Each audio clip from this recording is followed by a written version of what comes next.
Hey guys, Mike McFarland here, giving you the Lake Fork compiled 3-day Lake Fork daily rundown. 3 days in one, okay? Tuesday the 17th, Wednesday the 18th, and Thursday the 19th. Listen, man, I found a roller coaster ride of fishing this week. I typically expect that is coming. The turnover is coming. Well, we're here. We had water levels of 401.84 on Tuesday, down to 401.79 by today, which is nothing. There's no water drop. That's kind of a stagnant pool of water.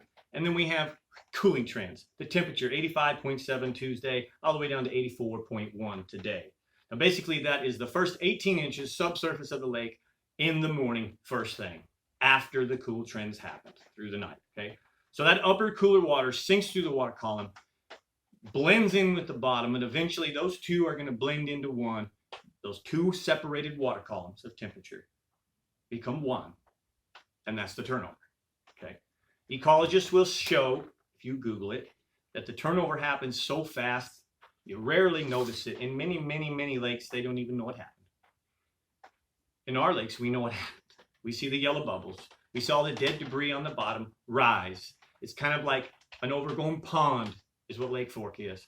A big, deep reservoir does not happen.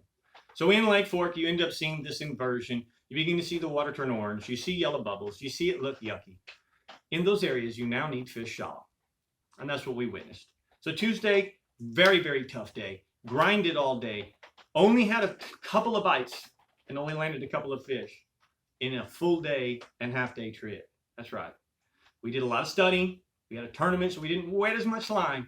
But it was very grim looking. And it was almost as though everything had gone from the bottoms. It was the Dead Sea out there. And it was hard to find it. I stayed the course for Wednesday, stuck with the shell beds, did have a good day Wednesday, had a good morning Wednesday, witnessed those fish come up just a little bit. Instead of 18 to 20, 16 to 18, they were more like 12 and 14, so they're coming in. So I felt Wednesday like maybe we're not turning over. Now keep in mind, I was down south. The more to south you go, the better that water does stay and the less effects of the turnover, because there's lots of water to absorb, okay? The more north you see it. It's ugly up north. Orange water, even some black bubbly areas. Nasty. Get out of there, man. I'm telling you, it's no good. Unless it rains and fresh water comes in. Today, actually, even last night, again, Wednesday was good. Last night we had, I think 6, 7 bites in one spot at the end. One was a big one, got away. It just showed signs of the roller coaster ride. So today, again, a tough day for me and my clients. Had a great time searching and looking, and we did mostly that. Tournament here, big bass splash, you don't want to catch those fish, so we didn't wet and apply near as much. But the signs were factual for me today that the lake's turned over. So it's going to be pretty minimum. We've had good wind all day. We've already blending everything. It's not going to be a harsh turnover. There's going to be some parts of the lake that are nasty. Just go look and find some good water. There's going to be good water to find. All right, stay shallower, a little bit shallower. If you're deep, fishermen, you were deep, just step it up a little bit. Fish 8 to 12. It seemed like all those offshore fish rose to the 8 to 12 water column, even way out over 50. Well, they'll end up coming in. And if you can get one on a point or a break, 8 to 12 is where you're going to get bit. The backwater fishermen, here's what I would do. All right, I now, as of Monday, when I go back to work, we're going to fish shallow. And the reason is, it looks like we're going to get 4 inches of rain. The flooding part is not going to be real good. I hope we just get rain and there's fresh water in the backs of the creeks. If that's the case, go all the way to the back. It's game time. If it blows things out, try and find some places halfway back in those coves that maybe you get the opposite of an eddy. You get a shield, you get a backwater that could stay a little cleaner. And then find, of course, the edge of where that dirt water's coming in. Those fish get pushed out and fish right where the edge of that dirt water, maybe halfway back in the creek, but where that dirt water's meeting the cleaner water of the lake. That's about where you want to be looking if it gets blown out. Here's a few baits that I would be throwing. A small spinner bait in the fall is a great search bait. Start on a secondary point and just run bank. Just be a bank runner. Cast all the targets, the docks, etc., etc. Anything you can see, stumps, you know that.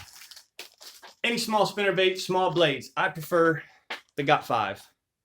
Santone Got 5, perfect size, small blades. I'm going to want a simple, light, maybe 12-pound test. And this is a search bait. I'm not looking for a big one. I'm looking for a bite.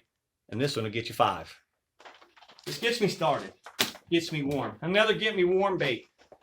a little owner underspin, 3 or 4 odd hook with a Smash Tail Junior in shad colors, okay? Cover water, do the same thing, get you a bite or two. Once I got a bite or two, I may want to step it up now. I found an area that I'm warm. And by the way, the birds will help you get warm quicker this time of year. Look for the birds. In the summertime, I do not use birds near as much. I use some seagulls and things. But now the fall comes again. Like I taught in spring. Spring is all about the loons and all about the herons and so on. We're back to all about not the loons, but the herons and even the white egrets. They'll help. I don't like the little white egret because it's on smaller bait, but it's still getting warm. And in this tournament, there's unders to be caught. Look for the birds. You're warm. Start throwing these search baits. Get warmer. Upscale your baits to larger baits like a hollow belly, even a 5-inch, okay? A buzz bait, that can get a bigger bite.